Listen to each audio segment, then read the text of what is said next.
Hello students. तो कैसे हैं आप लोग? उम्मीद करते हैं आप सभी लोग अच्छे होंगे। आज जो हम पढ़ने वाले हैं, बहुत ही एक इम्पोर्टेंट टॉपिक आता है मैक्रो इकोनॉमिक्स का।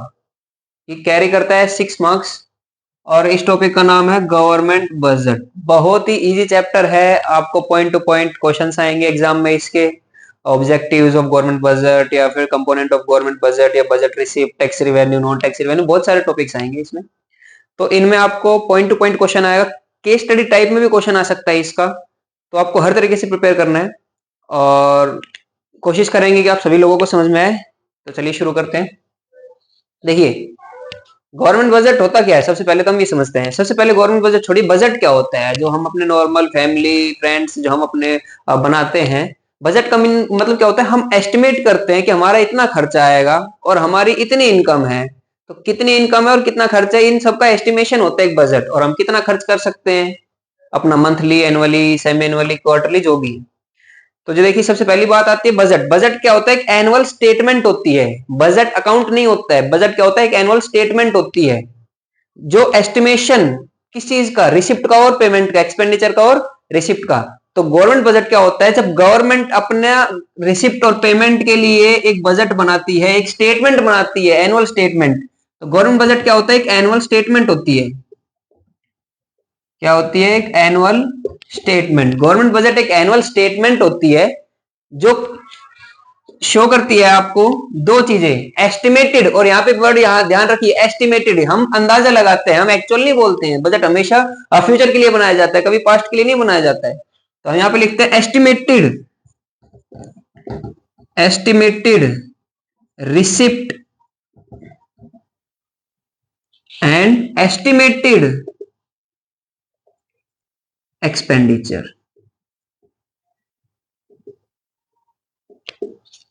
तो गवर्नमेंट बजट क्या होता है, गवर्नमेंट जब अपने खर्चे और अपनी इनकम के लिए एक एनुअल स्टेटमेंट बनाती है, और ये एक साल का होता है during a fiscal year. Generally क्या होता है, ये एक साल का होता है फिस्कल ईयर, जिसको हम बोलते हैं इकोनॉमिक्स में। जो आप अकाउंटिंग ईयर बोलते हैं अकाउंट्स में, उसको हम फिस्कल ईयर बोल देते हैं यहाँ पे। तो 1 अप्रैल से 31 मार्च तक बजट आता है ड्यूरिंग अ फिस्कल ईयर, एक फिस्कल ईयर के लिए, कि एक साल के लिए, कि मेरा कितना गवर्नमेंट के पास रिसिप्ट आनी है। सोर्सेज होते हैं बहुत सारे, टैक्स रिवेन्यू, नॉन टैक्स, जो भी चीज है, कैपिटल रिवेन्यू, जो भी है। लेकिन कितनी टोटल टोटल एस्टिमेटेड रिसिप्ट कितनी आनी है और टोटल एस्टिमेटेड खर्चा कितना करना है गवर्नमेंट ने, इसकी एक एनुअल स्टेटमेंट बनाते हैं। तो उसी को बोला जाता है गवर्नमेंट बजट। तो गवर्नमेंट बजट क्या होता है, एक एनुअल स्टेटमेंट होती है। Government budget is an annual statement of estimated. देखिए, स्टेटमेंट है, अकाउंट नहीं है। एमसीक्यू का एक नंबर बन सकता है कि गवर्नमेंट बजट क्या एक अकाउंट है, नहीं। तो government budget is an annual statement of estimated receipt and estimated payments during a fiscal year. तो ये आपका गवर्नमेंट बजट होता है, ठीक है। आप इसको डेफिनेशन की तरह भी लिख सकते हैं, अपने इसको फ्लो चार्ट में। और देखिए, मेरा मानना ये होता है, अगर आप चीजों को फ्लो चार्ट में बनाते हैं, फिर फ्लो चार्ट में आप तोड़ते हैं, तो आपको रिवीजन करने में आसानी होती है। तो प्लीज आप फ्लो चार्ट का यूज कीजिए, अपने आदत डाल लीजिए कि हमको फ्लो चार्ट यूज करना है। तो आपको हायर स्टडीज में भी बेनिफिट प्रोवाइड करेगा। चलिए, तो गवर्नमेंट बजट की डेफिनेशन हम पढ़ चुके हैं। गवर्नमेंट बजट होता क्या है, और ये आपके एग्जाम में 6 नंबर कैरी करता है। 3-3 के 2 पार्ट भी आ सकते हैं, या फिर 4 नंबर के क्वेश्चन आता है। 4 to 6 कह सकते हैं आप, 4 to 6 मार्क्स का ये आपके एग्जाम में आता ही आता है, ठीक है। सबसे पहले हमने पढ़ लिया गवर्नमेंट बजट। अब सर, ये गवर्नमेंट बजट जो होता है, ये कौन बनाता है? गवर्नमेंट। अब कौन सी गवर्नमेंट? देखिए, आपके पास मोस्टली क्या होती है, सेंट्रल गवर्नमेंट होती है, जनरली एक स्टेट गवर्नमेंट होती है और एक लोकल गवर्नमेंट होती है। बजट तीनों बनाते हैं, बजट तीनों बनाते हैं। स्टेट गवर्नमेंट, सेंट्रल गवर्नमेंट भी बनाती है, स्टेट गवर्नमेंट बनाती है और लोकल गवर्नमेंट भी बनाती है। बजट तीनों प्रिपेयर करते हैं। लेकिन हमें जो पढ़ना है, हमारे जो सिलेबस में है, वो है सेंट्रल गवर्नमेंट का बजट, जिसे हम यूनियन बजट भी बोलते हैं। और ये कौन पेश करता है? ये फाइनेंस मिनिस्टर। फाइनेंस मिनिस्टर जो होता है वो इसको निकालता है, शो करता है, फिर पेश करता है 1 फरवरी को। हर साल के 1 फरवरी को आपको 11 बजे आपका बजट पेश किया जाता है। मीडिया में, टीवी पे आप देखते हैं उसको। और जो ये बजट होता है, इसको अप्रूव भी करना होता है। पार्लियामेंट में बजट अप्रूव होता है और उसकी डेट होती है 1 अप्रैल, ठीक है। तो हमें पढ़ना है सेंट्रल गवर्नमेंट का जो बजट बनता है, जिसको हम यूनियन बजट भी बोलते हैं, उसको हम यहाँ पे सिलेबस में पढ़ेंगे। चलिए सर, ठीक है, गवर्नमेंट बजट तो होता है, क्या है इसके कंपोनेंट क्या है? तो सबसे पहले इसके कंपोनेंट ही देख लेते हैं। कंपोनेंट बेसिकली क्या होते हैं, इसके पार्ट्स रेवेन्यू और कैपिटल, दो तरह का बजट होता है, रेवेन्यू बजट और कैपिटल बजट। ठीक है, उससे पहले बना ले, सबसे पहले जो आपके दिमाग में आना चाहिए कि बजट बनाया क्यों है, इसका ऑब्जेक्टिव क्या है, एम क्या है। तो जो सबसे पहला क्वेश्चन आता है, objective of government budget. Sir क्या, किस लिए बजट बनाया क्यों जाता है, किस लिए बनाया जाता है। देखिए हम अपने घर में बजट बनाते हैं, किस लिए बनाया जाता है कि भैया हम एस्टिमेशन लगा सके कि हमारे पास इतना पैसा है, इतना हमको सेविंग करनी है, इतनी मेरे को यहाँ इन्वेस्टमेंट करनी है, इतना मेरा बच्चे की फीस चली जाएगी, इतने में मेरे को कोई एसेट खरीदनी है, इतने में मेरे को किसी से जो मैंने लोन ले रखा है उसका मेरे को इंटरेस्ट पे करना है, उसका प्रिंसिपल पे करना है, वो सारी चीजों का एक लिखा चोखा होता है, उसको हम बजट बोल देते हैं। तो गवर्नमेंट बजट में और ये तरीके से पेश करा जाता है क्योंकि आप पूरे देश का बजट बना रहे हो एक तरीके से। तो इसका ऑब्जेक्टिव क्या होता है, सबसे पहला जो इसका ऑब्जेक्टिव होता है कि आपके पास जो रिसोर्सेज है उनको एलोकेट करना, एलोकेशन ऑफ रिसोर्सेज। अब रिसोर्सेज के बहुत सारे गवर्नमेंट के पास रिसोर्सेज होते हैं, इंफ्रास्ट्रक्चर वगैरह बहुत सारी चीज होती है, पैसा लगाया कहां जाए, कि आप रिसोर्सेज को एलोकेट कैसे करेंगे जिससे कि आपका इक्वालिटी और स्टेबिलिटी इकोनॉमिक ये सब आपकी बनी रहे। तो इसमें बेसिकली दो पार्ट आते हैं, एक आता है टैक्स कंसेशन और एक आता है आपका सब्सिडी। हम कोशिश करेंगे पॉइंट टू पॉइंट चलने का क्योंकि ज्यादा टाइम हम वीडियो में लगाएंगे नहीं, ताकि आपको कम समय में और पूरा का ओवरव्यू मिल जाए आपको गवर्नमेंट बजट का। तो देखिए एलोकेशन ऑफ रिसोर्सेज में आपको क्या देखना पड़ता है कि रिसोर्सेज को प्रॉपर तरीके से एलोकेट करा जाए जिससे कि इकोनॉमिक स्टेबिलिटी और ग्रोथ दोनों मेंटेन हो, पब्लिक वेलफेयर भी हो और आपका प्रॉफिट मैक्सिमाइजेशन। इसका दो ऑब्जेक्टिव होते हैं, आप यहाँ पे लिख लीजिए। इसके गवर्नमेंट जो एलोकेशन ऑफ रिसोर्सेज करती है इसके दो ऑब्जेक्टिव होते हैं, आपको प्रॉफिट भी मैक्सिमाइजेशन होना चाहिए, प्रॉफिट भी आपको बढ़ना होना चाहिए, प्रॉफिट मैक्सिमाइजेशन, और आपका सोशल वेलफेयर, दोनों आपके ऑब्जेक्टिव पूरे होने चाहिए। इस तरीके से आप अपने रिसोर्सेज को एलोकेट कीजिए, इस तरीके से गवर्नमेंट अपने रिसोर्सेज को एलोकेट करती है कि उसको प्रॉफिट भी कमाया है वो और वो सोशल वेलफेयर पे भी बराबर ध्यान दे। तो इस चीज के लिए दो कंपोनेंट इन्होंने दिखाए थे एलोकेशन ऑफ रिसोर्सेज में। एक टैक्स कंसेशन, ये कहता है कि भाई आप एलोकेशन ऑफ रिसोर्सेज कर सकते हो और आप ये एम जो आपका ऑब्जेक्टिव है आप अचीव कर सकते हो। कैसे, एक तो पार्ट आता है आपका टैक्स कंसेशन और एक सब्सिडी, और एक होता है सेल्फ मेड गुड जो आप हम पब्लिक सेक्टर यूनिट्स की हम बात करेंगे पीएसयूज की। तो सबसे पहले आता है टैक्स कंसेशन। टैक्स कंसेशन क्या होता है, टैक्स कंसेशन का मतलब होता है आप टैक्स में छूट देना भाई किसी भी चीज के लिए, कि भाई आप इस यहाँ पे फैक्ट्री लगाइए या फिर आप ये प्रोडक्ट बनाइए और इसमें आपको 10% का टैक्स कंसेशन मिल जाएगा। मान लेते हैं आपको 30 रुपए का टैक्स पे करना है, गवर्नमेंट कहते हैं आप 20 रुपए दे देना टैक्स के, लेकिन ये प्रोडक्ट बनाओ और ये पब्लिक को सस्ते में दो। ठीक है, क्योंकि नेसेसिटी की चीज होती है। सब्सिडी क्या होती है, गवर्नमेंट कहती है अगर आप 100 रुपए की चीज बेच रहे हो तो आपको 100 रुपए मिलेंगे, लेकिन पब्लिक से आप 10 रुपए चार्ज कम कीजिए। 10 रुपए कौन देगा, फिर गवर्नमेंट देगी। कहने का मतलब, फॉर एग्जांपल एलपीजी की बात कर लेते हैं, सिलेंडर की बात कर लेते हैं। एक मिनट सर, ये मेरा मार्कर थोड़ा लाइट हो गया है, मैं अभी आता हूं आपके पास वापस। हाँ जी, तो हम बात कर रहे थे एलपीजी सिलेंडर्स की सब्सिडी की, हम यहाँ पे बात कर रहे थे एलोकेशन ऑफ रिसोर्सेज में सब्सिडी की। सब्सिडी में देखिए, एलपीजी सब्सिडी का मतलब क्या होता है, गवर्नमेंट ये बोलती है, जो इंडस्ट्री होती है, दो चीजें देखिए हम तीन सेक्टर इकोनॉमी में बात करेंगे। यहाँ पे आपका, मैं इसको रब कर, नहीं रब तो चलो नहीं करते, यहाँ पे आपको मान लेते कंपनी। ठीक है, यहाँ पे कस्टमर। अब देखिए कोई एलपीजी की बात कर लेते हैं, फॉर एग्जांपल कंपनी जो एलपीजी का जो सिलेंडर है वो 1000 रुपए में आपको प्रोवाइड करती है, उनका जो कॉस्ट है प्लस उनका मार्जिन है। तो कंपनी जो है वो कस्टमर को कितने रुपए में पे करना, कितने रुपए में सिलेंडर को प्रोवाइड करना चाहती है, 1000 रुपीज में। लेकिन क्या ये एक नेसेसिटी गुड है, नॉर्मली आप देखेंगे नेसेसिटी गुड है, एलपीजी सिलेंडर आजकल हर जगह पहुंच चुके हैं, तो घर में भाई चूल्हा तो जलना ही चाहिए। तो उस वजह से गवर्नमेंट बीच में आ जाती है, गवर्नमेंट कहती है सुनो भाई, गवर्नमेंट किसको कहती है, कंपनी को, आप इनसे सिर्फ और सिर्फ 600 रुपए लीजिए।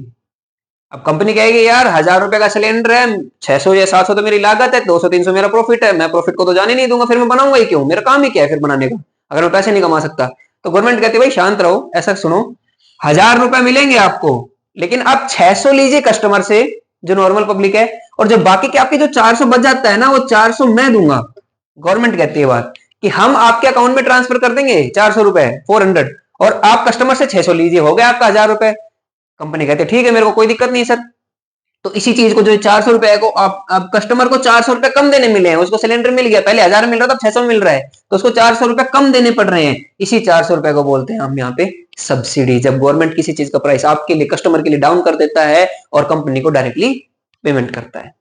ठीक है, अब आता है tax concession. Tax concession basically क्या होता था, किसी चीज पे आप टैक्स को कम लगा देते हैं। जैसे कि आप अगर कोई पब्लिक गुड बना रहे हो तो कह देता है, गवर्नमेंट कहती है कि आप ना इस पे ज्यादा ज्यादा बनाइए और इस पे 30% की जगह 20% ही टैक्स दीजिए हमें, ताकि आप थोड़ा 10 रुपए कम कर पाए, सस्ता कर पाए लोगों के लिए। दूसरा, ये बढ़ा भी सकती है टैक्स। अगर गवर्नमेंट फॉर एग्जाम्पल तंबाकू सेलिंग है, जो पान मसाला जो भी आती है, गवर्नमेंट कहता है कि इनको डिस्करेज करना है, भाई इनका कंजप्शन बहुत ज्यादा हो रहा है, तो एक काम करते हैं इसको, और ये सोसाइटी के लिए वेलफेयर में नहीं आता, ये सोसाइटी के वेलफेयर के अपोजिट होता है, कहता है ये सोसाइटी को खराब कर रहा है, इसको बंद करना चाहिए। तो गवर्नमेंट कहती है इस पे टैक्स बढ़ा के कर दो 50%।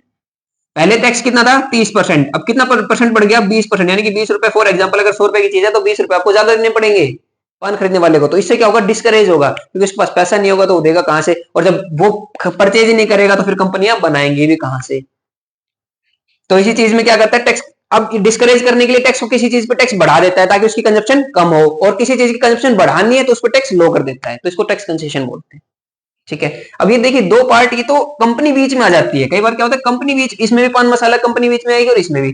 गवर्नमेंट कहती है हम इन दोनों को तो बीच में लेके नहीं चाहते, तो एक allocation resources tax concession subsidy. और इसके अलावा एक और प्रोसेस होता है, वो होता है कि कंपनी कहती है कि क्या हम ऐसा नहीं कर सकते कि हम खुद ही गुड्स प्रोवाइड कर दें। तो पब्लिक सेक्टर जो अंडरटेकिंग्स होती हैं बहुत सारी, भेल गेल जो भी आप सुनते हो, पब्लिक सेक्टर, इंडियन ऑयल वगैरह, पब्लिक सेक्टर यूनिट्स, पीएसयू हम इसको बोलते हैं। ये क्या होती है, ये गवर्नमेंट्स की कंपनियां होती है, गवर्नमेंट की कंपनी होती है। गवर्नमेंट कंपनी वो कंपनी होती है जिसमें 51%, 51% शेयर गवर्नमेंट का होता है, वो हम गवर्नमेंट कंपनी उसको ट्रीट करते हैं। तो पीएसयूज क्या होती है, गवर्नमेंट कहती है फॉर एग्जांपल अगर मेरे को कोई चीज सस्ते में प्रोवाइड करनी है तो मैं खुद उसको बना के प्रोवाइड कर दूं तो बेटर रहेगा, ताकि कंपनी बीच में नहीं आएंगी, पैसा ज्यादा उनको देना ही नहीं पड़ेगा हमें। तो कुछ प्रोडक्ट के लिए, फॉर एग्जाम्पल खादी प्रोडक्ट के लिए, खादी प्रोडक्ट हो गया या फिर जो पेट्रोल वगैरह हो गया, जो भी चीज है, गवर्नमेंट कहती है अब ये इसके लिए मैं एक यूनिट लगा देता हूँ, एक प्लांट बना लगा देता हूँ वहां पे मशीनरी वगैरह, ताकि लोग बाग इसको ज्यादा प्रमोट करें और इसको मैं सस्ते में बेचूंगा, प्राइस इसका लो होगा, और इसमें ये प्रॉफिट भी कमाएंगे प्लस ये सोशल वेलफेयर भी करेंगे, दोनों काम कर देंगे। तो गवर्नमेंट कई बार पब्लिक गुड्स को खुद भी बनाती है, तो वो इसका सेकंड पॉइंट हो जाता है। तो एलोकेशन ऑफ रिसोर्सेज के बेसिकली 3 पॉइंट होते हैं, टैक्स कंसेशन, सब्सिडी, और पब्लिक सेक्टर यूनिट्स में production, self production of the goods and services by government. तो ये आपके 3 पॉइंट्स होते हैं। और मेन जो इसका मेथड, जो इसका ऑब्जेक्टिव होता है वो क्या होता है, प्रॉफिट मैक्सिमाइजेशन, प्रॉफिट को बढ़ाना किसी भी तरीके से, और प्लस प्लस सोशल वेलफेयर, दोनों को साथ में लेके चलना होता है। ठीक है, तो ये पहला जाता है आपका एलोकेशन ऑफ रिसोर्सेज। चलिए सेकंड शुरू करते हैं। अब देखिए सेकंड होता है डिस्ट्रीब्यूशन ऑफ इनकम, या फिर आप कहते हैं इनइक्वालिटी को रिड्यूस करना, रिड्यूसिंग इनइक्वालिटी या डिस्ट्रीब्यूशन ऑफ इनकम।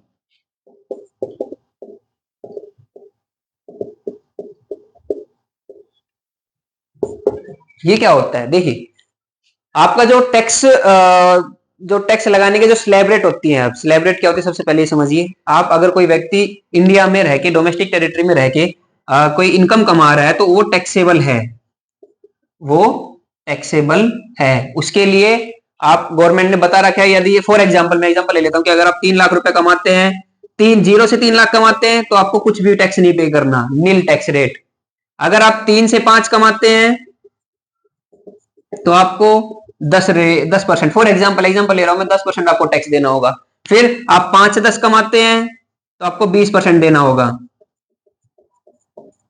और फिर अगर आप 10 लाख से ऊपर, और ये एनुअली होता है, क्या होता है एनुअली पैकेज में बात करते हैं, अगर आप एनुअली इतना इतना पैसा कमाते हैं तो आपको इतना इतना टैक्स पे करना होता है। इससे क्या होता है, गवर्नमेंट का ये जो टैक्स लगाने का मेथड है ये क्यों है और क्यों किस लिए बनाया जाता है। देखिए अगर आप 3 लाख रुपए महीने सालाना कमा रहे हैं, ठीक है, जो कि महीने का कितना होता है, अब देखिए 3 लाख रुपए, अगर आप महीने का 25,000 रुपए कमा रहे हैं तो गवर्नमेंट कहती है इतने पे कोई टैक्स नहीं है, आप अपने नॉर्मल जीवन जो है आप अपना व्यतीत करिए, कोई दिक्कत नहीं, आपको कोई टैक्स पे करने की जरूरत नहीं है।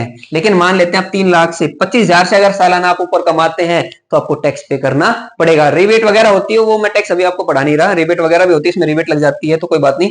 लेकिन नॉर्मल तरीके से हम समझना चाह रहे हैं कि टैक्स लगाता क्यों है गवर्नमेंट, क्योंकि उन्हें 2 तरीके से, एक तो आपकी जो इनकम, जिसकी इनकम ज्यादा होती है उसकी इनकम कम हो जाती है, जितना अब देखिए कोई अगर व्यक्ति 10 लाख से ऊपर कमा रहा है, फॉर एग्जाम्पल मैंने 12 लाख रुपए कमा लिए, तो इस पे कितना परसेंट लगेगा? 30%। तो 12 लाख का 30%, आपको गवर्नमेंट को 3,60,000 रुपए गवर्नमेंट को पे करने होंगे। तो जो इस बंदे की जो सैलरी होगी वो कितनी होगी? 12 लाख माइनस 3,60,000। ये बोलेगा भाई मेरे हाथ में तो 8,40,000 रुपए आए।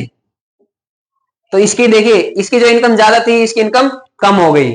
और जो ये नॉर्मल जो अपना व्यक्ति है जो कम कमाता है, उसकी इनकम कम नहीं करी गवर्नमेंट ने। तो इसीलिए इसका जो बेनिफिट है डिस्ट्रीब्यूशन ऑफ इनकम का, टैक्स लगा के क्या करती है गवर्नमेंट, किसी की इनकम कम कर देती है और किसी की इनकम को उतना ही रहने देती है, उस पर टैक्स नहीं लगाती, ताकि डिस्ट्रीब्यूशन ऑफ इनकम ज्यादा आपका गैप नहीं हो, अमीर ज्यादा अमीर ना होते जाए और गरीब ज्यादा गरीब ना होते जाए। तो अमीरों की इनकम कम कर दी जाती है और गरीबों को इनडायरेक्टली बेनिफिट मिलता है। डायरेक्टली इसमें देखो कोई बेनिफिट नहीं मिल रहा, लेकिन इनडायरेक्टली, इनडायरेक्टली कैसे सर?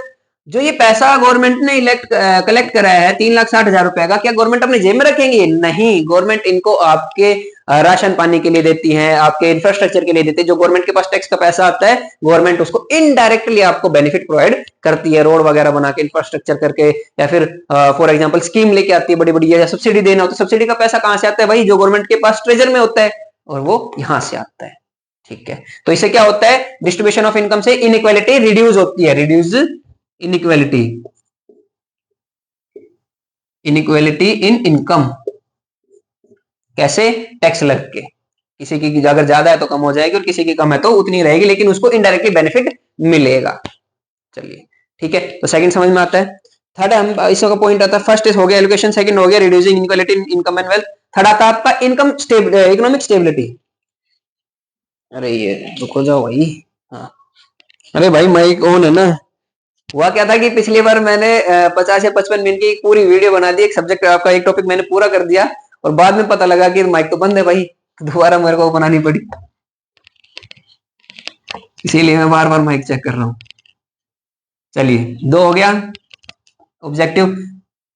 थर्ड ऑब्जेक्टिव आता है आपका इकोनॉमिक स्टेबिलिटी। इकोनॉमिक स्टेबिलिटी कैसे होती है?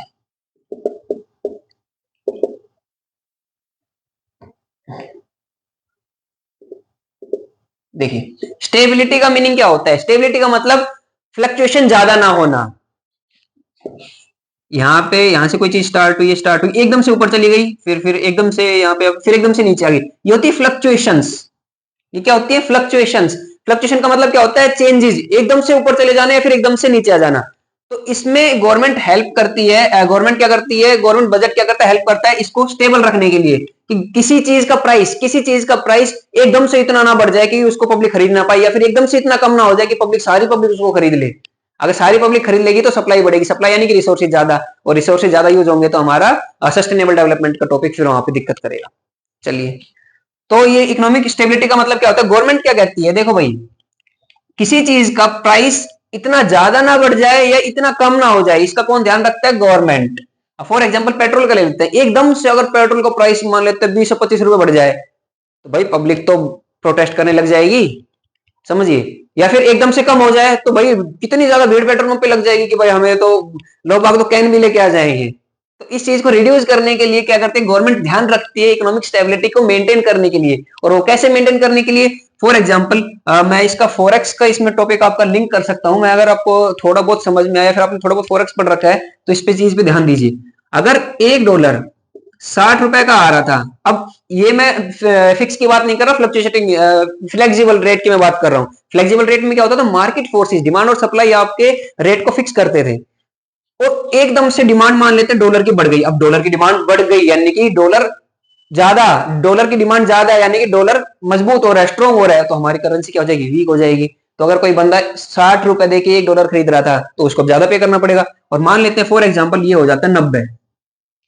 एक ही दिन में $1 की कीमत 60 से 90, जो इंपोर्टर और जो एक्सपोर्टर है उनकी तो भाई वाट लग जाएगी। वो तो कहेंगे भाई पेमेंट मेरे को इस हिसाब से तो करनी थी, मान लेते 1 करोड़, और इस हिसाब से सीधा सीधा बढ़ के आ गए मेरे पास 1,50,00,000, 1,70,00,000, मेरा तो 70 लाख का नुकसान हो गया, ये हो गया वो हो गया। तो इन्हीं चीजों को कंट्रोल रखने के लिए आरबीआई क्या करता था? इंटरवेंशन करता था बीच में। और मैंने फ्लोटिंग रेट का, जिसका हमने पढ़ा है, आरबीआई क्या करता था? जैसे ही डॉलर की कीमत बढ़ रही थी मार्केट में, डॉलर निकाल देता था ताकि उसकी सप्लाई भी निकल जाए। और अगर डिमांड के साथ साथ सप्लाई भी निकल गई तो उसकी कीमत इतनी ज्यादा नहीं बढ़ती थी, फिर ये 70 हो जाता, ज्यादा से ज्यादा 90 से 70 हो जाता। तो इसी चीज को ये देखिए, इस चीज को स्टेबिलिटी रखी है। आरबीआई ने क्या करा था, इसको स्टेबल रखने के लिए इसकी सप्लाई बढ़ा दी। ऐसे गवर्नमेंट करती है, अगर किसी चीज का प्राइस बढ़ने लग जाता है ना, गवर्नमेंट उस पर लगाम लगाती है, तो उसकी सप्लाई बढ़ा देता है गवर्नमेंट। किसी भी मतलब बहुत सारे वेजेस होते हैं, इंटरेस्ट रेट हो गया या फिर बहुत सारे तरीके होते हैं जिससे गवर्नमेंट इकोनॉमिक स्टेबिलिटी रखती है। चलिए, मैंने इसको थोड़ा सा फॉरेक्स को लिंक करने की कोशिश की थी, अगर आपको समझ में आया हो तो ठीक है। तो एकदम से किसी चीज का प्राइस फ्लक्चुएशन ना हो, इस चीज के लिए गवर्नमेंट ध्यान रखती है। इंटरेस्ट रेट वगैरह का, इन्फ्लेशन रेट वगैरह का, इन्फ्लेशन आप इसमें, हाई डिमांड वगैरह आप इसमें पॉइंट डाल सकते हो। चलिए ठीक है, नेक्स्ट आता है आपका management of public enterprises.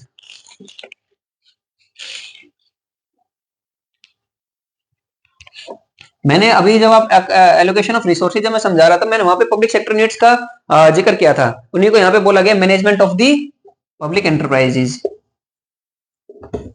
Public units बोल देते हैं आप, एंटरप्राइज बोल देते हैं, कोई दिक्कत ही नहीं है, सब एक है।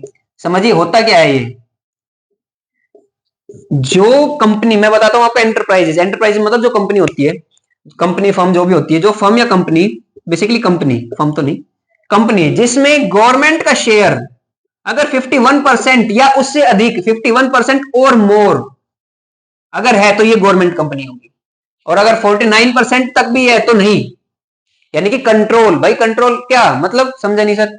आप 100 वोट है किसी के पास, 100 वोट है, अगर 51 जिसको मिलेगी वही तो विजेता होगा, 49 वाला होगा नहीं, 49 वगैरह वाला तो नहीं, विजेता कौन सा होगा, तो ये। तो गवर्नमेंट का शेयर किसी भी कंपनी में अगर 51%, 50% भी नहीं, क्योंकि 50 पे टाई हो जाता है, लेकिन 51 या तो 51 या 51 से अधिक हो जाता है तो वो गवर्नमेंट कंपनी कहलाती है। इसी को हम बोलते हैं पब्लिक एंटरप्राइजेस, पब्लिक यूनिट्स।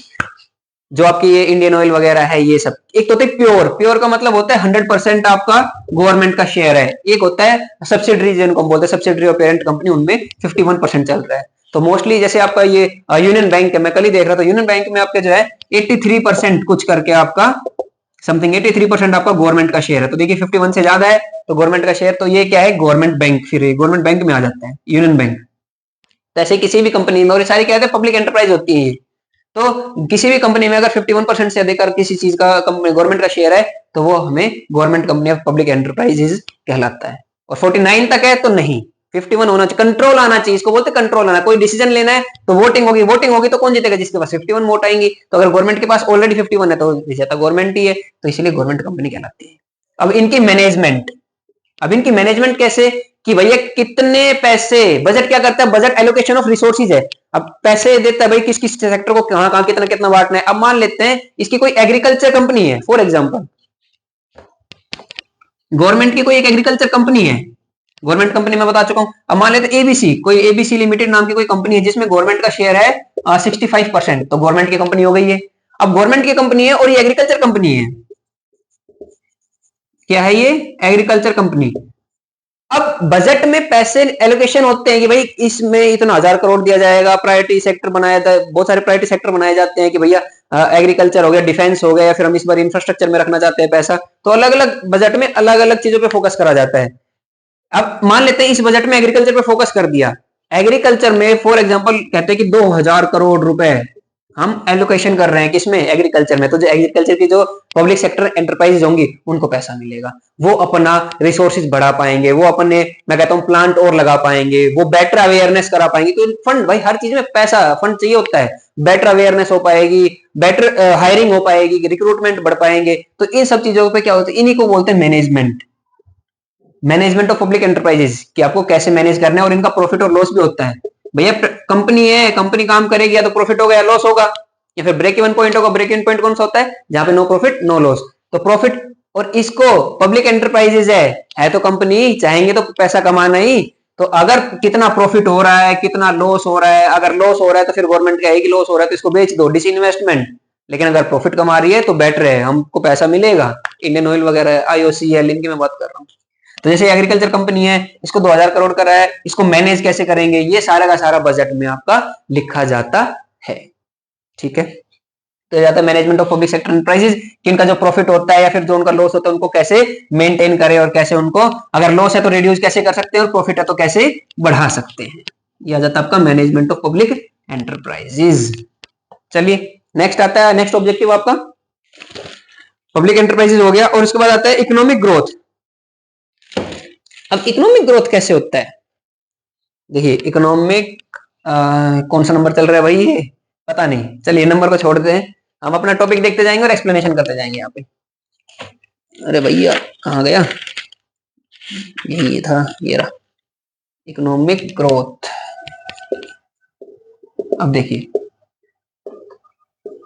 हर एक बजट का या फिर हर एक गवर्नमेंट का या फिर मैं कहूं हर एक इंसान का क्या मोटिव होता है कि भैया आज जो हम है ना इससे बेटर हो, कभी ना कभी आने वाले टाइम में आज जिस स्टैंड पे हम है उससे बेटर होना चाहिए हमें, हर कोई यही चाहता है। तो ग्रोथ उसी को बोलते हैं। ग्रोथ का मतलब कल आप क्या थे और आज आप क्या है, इसके बीच का जो डिफरेंस होता है। अब ग्रोथ नेगेटिव भी हो सकती है और पॉजिटिव भी। अगर कल से आप बेटर है तो पॉजिटिव ग्रोथ है, और कल से आप नीचे हैं तो नेगेटिव ग्रोथ है। ऐसे ही इकोनॉमिक ग्रोथ होती है। इकोनॉमिक आते ही वर्ड आपका दिमाग काम करना चाहिए, और आपको इकोनॉमिक ग्रोथ के नाम से एक वर्ड याद आ जाना चाहिए, real GDP. GDP real nominal, चलो उसके बारे में बात नहीं करते हैं। GDP gross domestic product. एक गवर्नमेंट एक इकोनॉमी का या फिर एक कंट्री की ग्रोथ अगर आपको नापनी या फिर मेजरमेंट करना है तो हम उसको जीडीपी से नापते हैं कि भैया पिछले साल इसकी जीडीपी कितनी थी, पिछले 10 सालों में, 5 सालों में, या फिर पिछले साल कितनी थी। और मान लेते पिछले साल थी 8.5%, तो इस साल के 9.5% हुई है या फिर 7.5%। अगर 7.5 है तो नेगेटिव ग्रोथ है, और अगर 9.5 है तो पॉजिटिव ग्रोथ है। इसको तो वैसे ग्रोथ बोलेंगे ही नहीं, डिक्लाइन बोलेंगे इसको, यहाँ पे ग्रोथ होगी। तो आप एग्जिस्टिंग से अगर आप कुछ बेटर हैं तो आपको ग्रोथ बोला जाएगा। तो इकोनॉमिक ग्रोथ का भी मेंटेन करना है, यानी कि जीडीपी की ग्रोथ, और जीडीपी में रियल रियल यानी कि प्रोडक्शन। जीडीपी की जो ग्रोथ होती है उसको भी ध्यान रखता है कौन? Government budget. जब गवर्नमेंट बजट निकालता है तो इकोनॉमिक ग्रोथ को कैसे फैसिलिटेट करा जाए, कैसे ग्रो करा जाए, ग्रोथ इसको जीडीपी को कैसे ग्रो करा जाए, इसका भी गवर्नमेंट ध्यान रखते हैं। इसके लिए क्या करती है गवर्नमेंट? बड़े सारे गवर्नमेंट पॉलिसीज निकालती है। पॉलिसीज फॉर एग्जांपल, अब गवर्नमेंट को प्रोडक्शन बढ़ानी है। प्रोडक्शन कौन बढ़ाता है? इंडस्ट्री। अब इंडस्ट्री को अगर किसी तरीके से ज्यादा पैसा मिल जाएगा तो ज्यादा प्रोडक्शन बढ़ाएंगे। अब यहाँ पे आता है फैक्टर इनकम और फैक्टर पेमेंट का टॉपिक। अगर किसी की इनकम है तो किसी का एक्सपेंस होगा। फॉर एग्जाम्पल, अगर बैंक या फिर लोन वगैरह किसी भी तरीके से इंडस्ट्री को पैसा ज्यादा मिल जाता है तो वो क्या करेंगे? प्रोडक्शन ज्यादा करेंगे। अब प्रोडक्शन ज्यादा करने के लिए क्या चाहिए? लेबर चाहिए, रेंट चाहिएगा, जो भी चीज आप पढ़ते हो फैक्टर इनकम, चार चीज होती है फैक्टर पेमेंट के इनकम के। तो प्रोडक्शन होते ही लेबर के पास पैसा आएगा। अब लेबर के पास पैसा आएगा तो उनके पास पैसा आएगा तो खर्च करने के लिए भी लायक होंगे, तो वो खर्च करेंगे। तो एक लूप बन जाता है, वो हम नेशनल इनकम में पढ़ेंगे, एक लूप बन जाता है। तो अगर किसी तरीके से आप इनको ज्यादा पैसा प्रोवाइड करते हो प्रोडक्शन के लिए इंडस्ट्री को, तो वो क्या करते हैं? पैसा कन्वर्ट करते हैं। पहले वो लेबर को देंगे, फिर लेबर वापस कंपनी को पहुंचाएंगे, और फिर कंपनी बैंक या फिर एज अ टैक्स के रूप में गवर्नमेंट के पास वापस पैसा पहुंचाएंगे। तो देखिए इसी से होता है इकोनॉमिक ग्रोथ। ये इंफ्रास्ट्रक्चर भी हो सकता है, इंफ्रास्ट्रक्चर ग्रोथ हो सकती है आपकी, और जीडीपी ग्रोथ भी हो सकती है, प्रोडक्शन किसी चीज की। इन सब चीजों का टॉपिक आता है। चलिए आगे देखते हैं। अगला आता है रिड्यूसिंग रीजनल डिस्पैरिटीज। चलिए इकोनॉमिक ग्रोथ समझ में आया, इंफ्रास्ट्रक्चर पे या फिर प्रोडक्शन, रियल जीडीपी, किसी भी तरीके से रियल जीडीपी को बढ़ाना। चलिए नेक्स्ट आते हैं। अच्छा इसके मेरे पास नोट्स भी हैं, लेकिन अगर मैं नोट्स निकलवाने लग जाऊंगा तो भैया यहाँ पे 1-2 घंटे लग जाएंगे। ऐसे तो नोट्स का चलो मैं अलग से आपको एक लिंक प्रोवाइड कर दूंगा, या फिर मैं नोट्स को मैं टेलीग्राम पे डाल दूंगा, जहां से आप उसको आप कमेंट करते रहिए, जिसको चाहिएगा मैं टेलीग्राम पे उसको डालता रहूंगा। ठीक है, नेक्स्ट आता है रिड्यूसिंग रीजनल डिस्पैरिटीज। नोट्स में जैसे अगर ये मान लेते हैं 30 पेजेस का कोई चैप्टर, तो नोट्स में मैंने उसको 5 या 6 में सम अप करके फ्लो चार्ट वगैरह बना के रख रखा है। उससे आपको क्या होगा? बेटर अंडरस्टैंडिंग होगी, रिवीजन के टाइम पे आपको काम आएगा। ठीक है, नेक्स्ट आता है आपका रिड्यूसिंग रीजनल डिस्पैरिटीज। ये क्या सिस्टम है? Reducing regional disparities. अगर मेरे को कोई चीज समझ में नहीं आती है ना, पहले उसका नाम ही 2-3 बार पढ़ लेते हैं। रिड्यूसिंग कम करना, रीजनल, रीजनल मतलब एरिया, ज्योग्राफिकल एरिया। डिस्पैरिटीज का मतलब होता है डिफरेंसेस, वेरिएंसेस। अगर आप थोड़ा प्रोफेशनल बात करते हैं, लेकिन अभी के लिए हम प्रोफेशनल बात नहीं करते हैं, तो हम डिफरेंसेस वर्ड यूज करेंगे। डिफरेंस यानी कि कोई एरिया तो इतना ज्यादा डेवलप है, गुड़गांव फॉर एग्जांपल, भाई गुड़गांव तो इतना ज्यादा डेवलप हो रहा है, और मान लेते कोई भी एक स्टेट लेते हैं, किसी भी कंट्री सॉरी किसी भी स्टेट के कोई एक जिला ले लेते हैं, कुछ भी ले लो यार, राजस्थान का ले लेते हैं। चलिए राजस्थान का मान लेते हैं कोई एक स्टेट, या स्टेट ही ले लिया, फिर आपने कोई एक डिस्ट्रिक्ट ले लिया तो उसमें ग्रोथ इतनी नहीं है, इसमें ज्यादा ग्रोथ है, तो इस डिफरेंस को कम करने के लिए, इस डिफरेंस को कम करने के लिए बजट बजट में एक पॉइंट होता है रिड्यूसिंग रीजनल डिस्पैरिटीज। बजट कहता है कि हमको इस बजट इस जो ये रीजनल डिफरेंसेस है, किसी कहीं के तो लोग इतने ज्यादा अमीर है कि उनको बहुत ज्यादा पैसा मिल चुका है, कहीं के लोग इतने ज्यादा भी इतना भी नहीं कमा पाते कि अपनी वो रोजी रोटी कर पाए। तो इस चीज को कम करने के लिए गवर्नमेंट क्या करती है, बजट में ध्यान रखती है। और देखिए इसको कैसे कर सकती है कम। सबसे पहला देखिए इसको कम कैसे किया जा सकता है। देखिए अगर भैया मेरा मानना ये है, मेरा क्या सबका ही मानना ये होता है, आपका जो इकोनॉमिक जितने भी इकोनॉमिक्स वगैरह हैं ये कहते हैं अगर इंडस्ट्री लगती है ना आपके यहाँ पे तो इंडस्ट्री में पैसा होता है। अब इंडस्ट्री में कैसा पैसा होता है, देखिए अगर कोई फैक्ट्री लगेगी, एनवायरमेंटल इफेक्ट होते हैं लेकिन उसके लिए भी आजकल कंपनी काम कर रही है सीएसआर। सीएसआर क्या होता है, कॉर्पोरेट सोशल रेस्पॉन्सिबिलिटीज। आपने देखा होगा आपके गांव वगैरह में कई बार कहता है कि भैया ये तो, जैसे मैं सिद्रावली से गांव से बिलोंग करता हूं तो हमारा जो एक रोड है वो हीरो होंडा कंपनी ने बनवाया है, तो ये क्या उनका सीएसआर रेस्पॉन्सिबिलिटी है। आप अगर सोसाइटी के रिसोर्सेज यूज कर रहे हो, ये कौन कहता है, गवर्नमेंट कंपनीज को। अगर आप सोसाइटीज के रिसोर्सेज वगैरह यूज कर रहे हो, रिसोर्सेज फाइनेंशियल भी आपके एनवायरमेंटल भी हो सकते हैं, फिर ह्यूमन रिसोर्स भी हो सकते हैं, आप अगर उनके रिसोर्सेज कर रहे हो तो बदले में उनको क्या प्रोवाइड कर रहे हो। तो इसी के लिए कंपनी को ऑब्लिगेशन होती है, एक लिमिट होती है, उसके बाद अगर आपका टर्नओवर इतना है, उसके बाद अगर आपका टर्नओवर जाता है, टर्नओवर मतलब सेल, अगर टर्नओवर या सेल आपकी जाती है तो आपको इसके प्रोसीजर या प्रोविजन को फॉलो करना पड़ता है। और ये लॉ में लिखा हुआ है, कहां लिखा हुआ है, कंपनीज एक्ट में, कंपनीज एक्ट 2013 में लिखा हुआ है सोशल रिस्पॉन्सिबिलिटी। चलिए कोई बात नहीं, टॉपिक पे वापस आते हैं। तो किसी एरिया की अगर आपको डेवलपमेंट करनी है तो आप मोस्टली ट्राई करते हैं, गवर्नमेंट ट्राई करते हैं कि वहां पे फैक्ट्री लगाई जाए। अब फैक्ट्री कैसे लगाई जाए, ऐसे थोड़ी ना मान लेते हैं कोई रेगिस्तान में कोई फैक्ट्री थोड़ी ना लगा देगा। तो इस चीज के लिए गवर्नमेंट क्या करती है, मोटिवेट करती है, एनकरेज करती है, काफी सारे बेनिफिट्स प्रोवाइड करके, किसको, इंडस्ट्रियलिस्ट को। कैसे, देखिए फॉर एग्जाम्पल मैं आपको प्रैक्टिकल एक एग्जाम्पल बताता हूं। हरियाणा में एक बावल जगह है जिसको इंडस्ट्रियल एरिया बोला जाता है। पहले जो ये था ये एसईजेड में आता था। अब ये एसईजेड क्या है, स्पेशल इकोनॉमिक जोन। गवर्नमेंट क्या करती है, एक एरिया को डिफाइन कर देती है कि भैया यहां से लेके यहां तक एक एरिया, ये क्या है, एसईजेड। एसईजेड का मतलब स्पेशल इकोनॉमिक जोन। अब इसमें क्या होता है, इसमें अगर आप कोई फैक्ट्री या कंपनी लगाएंगे तो आपको टैक्स कंसेशन मिलेगा, या फिर गवर्नमेंट से आपको ग्रांट मिलेगी, गवर्नमेंट से आपको एड मिलेगी कि भैया 10 लाख रुपए, 20 लाख रुपए, 10 करोड़ रुपए, 20 करोड़ रुपए, 100 करोड़ रुपए गवर्नमेंट आपको प्रोवाइड करेगी। या फिर आपको कोई मशीनरी लेनी है तो वो मशीनरी गवर्नमेंट की अगर कोई कंपनी बनाती है तो आपको सस्ते में मिल जाएगी, या फिर उस पर आपको सब्सिडी मिल जाएगी, सोलर पैनल वगैरह जो हम बात करते हैं आज के टाइम में। तो बहुत सारे आपको बेनिफिट प्रोवाइड करती है कौन, गवर्नमेंट। किसको, इंडस्ट्रियलिस्ट को, कंपनी के ओनर को, ताकि वो एनकरेज कर पाए कि यहाँ पे एसईजेड के एरिया में आप क्या लगाइए, इंडस्ट्री लगाइए, कंपनी लगाइए, फैक्ट्री लगाइए। फैक्ट्री से क्या होगा, फैक्ट्री से प्रोडक्शन होगी, और प्रोडक्शन कौन करता है, लेबर करता है। लेबर, रेंट, कैपिटल और एंटरप्रेन्योरशिप, फैक्टर पेमेंट होगी, और फैक्टर पेमेंट होगी तो फैक्टर इनकम होगी। अब जब लोग बाग के पास पैसा आएगा तो फिर वो खर्च करेंगे, उन्हीं के प्रोडक्ट को फिर वो खरीदेंगे। तो इससे क्या होगा, फिर ग्रोथ होगी, इंफ्रास्ट्रक्चर आएगा। जहां पे आपकी फैक्ट्री लग जाती है, रोड तो बनना भाई तय है, वहां पे ट्रांसपोर्टेशन तो होगा ही, लॉजिस्टिक तो आता ही आता है। तो यहां से इससे क्या होता है, ग्रोथ होती है। तो इस चीज से, किस चीज से, एसईजेड से, स्पेशल इकोनॉमिक जोन। ये तो मैंने एक टॉपिक बताया, एक पार्ट बताया इसका। गवर्नमेंट के बहुत सारे ऐसे गवर्नमेंट के बहुत सारे ऐसे तरीके हैं जिससे गवर्नमेंट क्या करती है, इस रीजनल जो एरिया में डिफरेंसेस होते हैं कि एक एरिया बहुत ज्यादा डेवलप है, एक एरिया बहुत कम डेवलप है, इन डिस्पैरिटीज को, डिफरेंसेस को कम करने के लिए, कम करने के लिए गवर्नमेंट क्या करती है, अपने बजट में एक पॉइंट निकालती है, फिर बजट में उसको चीजों का ध्यान रखा जाता है। एक पॉइंट जैसे मैंने बताया स्पेशल इकोनॉमिक जोन, बावल पहले एक स्पेशल इकोनॉमिक जोन हुआ करता था, इसीलिए इंडस्ट्रियल एरिया है। जितने भी आपके इंडस्ट्रियल एरिया मोस्टली आपने देखे होंगे ना, जो 1991 के बाद जो डिकेड में निकले होंगे, वो सारे के सारे आपके एसईजेड में थे पहले, बाद में वो सारे डेवलप हुए हैं। क्यों डेवलप हुए हैं, क्योंकि वहां पे बेनिफिट मिलना ज्यादा प्रोवाइड हो गया था। अब शुरू में तो लॉस होता है, 1-2 साल में तो फैक्ट्री में लॉस होता है, कंपनी ओनर को लॉस होता है, लेकिन उसके बाद उनको प्रॉफिट होने लग जाता है। और ये लंबे समय के लिए बेनिफिट होते हैं, 10 साल के लिए, 15 साल के, ये नहीं कि 1-2 साल के लिए, नहीं, 10-15 साल के लिए बेनिफिट प्रोवाइड करती है गवर्नमेंट। टैक्स नहीं लेती है, कहती है भाई 10 साल काम करो, कोई टैक्स नहीं देना, पैसा कमाओ, उसके बाद हमें टैक्स दे देना। तो दोनों काम हो जाता है, गवर्नमेंट को 10 साल बाद अच्छी अर्निंग होगी तो अच्छा टैक्स भी आएगा, प्लस वहां के लोग बाग डेवलप भी होंगे। चलिए, तो रिड्यूसिंग रीजनल डिस्पैरिटी कैसे, स्पेशल इकोनॉमिक जोन बनाते हैं, ठीक है। नेक्स्ट पॉइंट बताइए भैया, नेक्स्ट आता है आपका एम्प्लॉयमेंट जनरेशन। एम्प्लॉयमेंट जनरेशन इसका तो अभी बताया sir.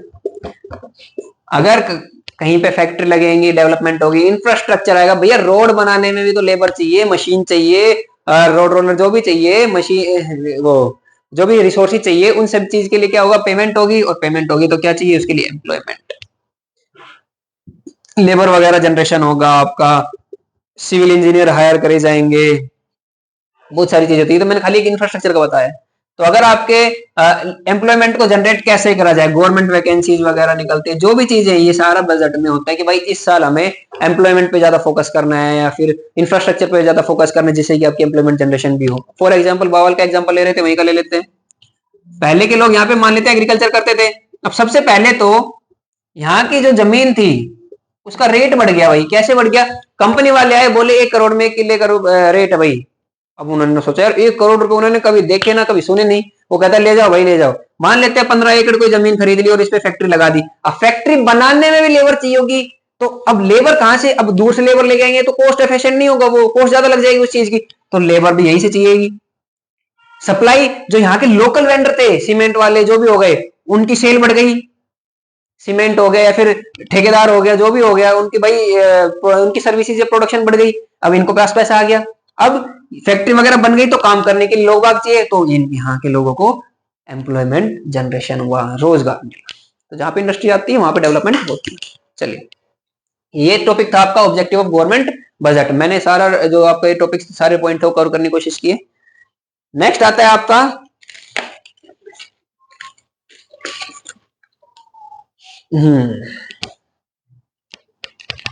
Component of budget. Objective of government budget हम पढ़ चुके हैं। गवर्नमेंट बजट के ऑब्जेक्टिव का आपको 4 नंबर का क्वेश्चन सीधा सीधा आ सकता है, या फिर फॉर एग्जांपल ऐसा प्रोवाइड कर देगा कि इकोनॉमिक स्टेबिलिटी कैसे मेंटेन कर सकते हैं गवर्नमेंट बजट में, तो आप उसको एक्सप्लेन करेंगे 3 या 4 नंबर में। या फिर 6 नंबर का क्वेश्चन आ सकता है, 2 ऑब्जेक्टिव आ सकते हैं आपके पास। भैया बताइए एलोकेशन ऑफ रिसोर्सेज कैसे करेंगे, जनरेशन ऑफ एम्प्लॉयमेंट कैसे करेंगे, 3-3 नंबर। तो 6 नंबर तक का टॉपिक चला जाता है, और गवर्नमेंट ऑब्जेक्टिव ही आ जाता है कई बार, तो 10 में से 2-3 बार तो गवर्नमेंट ऑब्जेक्टिव ही आ जाता है, इसका बजट ऑब्जेक्टिव ही आ जाता है। ठीक है, आता है नेक्स्ट टॉपिक आपका कंपोनेंट ऑफ बजट। अब यहां से शुरू होता है आपका, देखिए बनाया किस लिए जाता है वो हम डिस्कस कर चुके हैं, अब इसमें होता क्या क्या है वो हम अब डिस्कस कर रहे हैं। कंपोनेंट ऑफ बजट, ये तो सर इसकी डेफिनेशन में ही था। क्या था डेफिनेशन में, estimation receipt and estimation expenditure. तो 2 कंपोनेंट होंगे इसके, बजट रिसिप्ट और बजट पेमेंट या बजटेड एक्सपेंडिचर, कितना आप एक्सपेंडिचर करेंगे और कितना आपके पास रिसिप्ट के तौर पे पैसे आएंगे।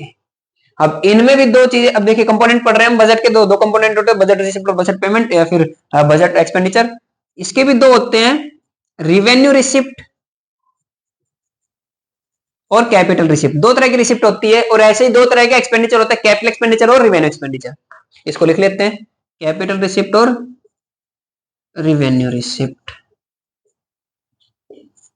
ऐसे ही revenue expenditure and capital expenditure. चलिए, तो बजटेड रिसिप्ट या बजटेड एक्सपेंडिचर के आगे 2 टुकड़े हो जाते हैं, रिवेन्यू रिसिप्ट या कैपिटल रिसिप्ट, और रिवेन्यू एक्सपेंडिचर या कैपिटल एक्सपेंडिचर। ठीक है, तो ऐसा करते हैं हम, रिवेन्यू रिसिप्ट या रिवेन्यू एक्सपेंडिचर। सबसे पहले रिवेन्यू बजट को रिवेन्यू को देखते हैं हम। कंपोनेंट में आगे हम पढ़ रहे हैं अब रिवेन्यू बजट, बजट रिवेन्यू कुछ भी कह सकते हो आप, बजट रिसिप्ट।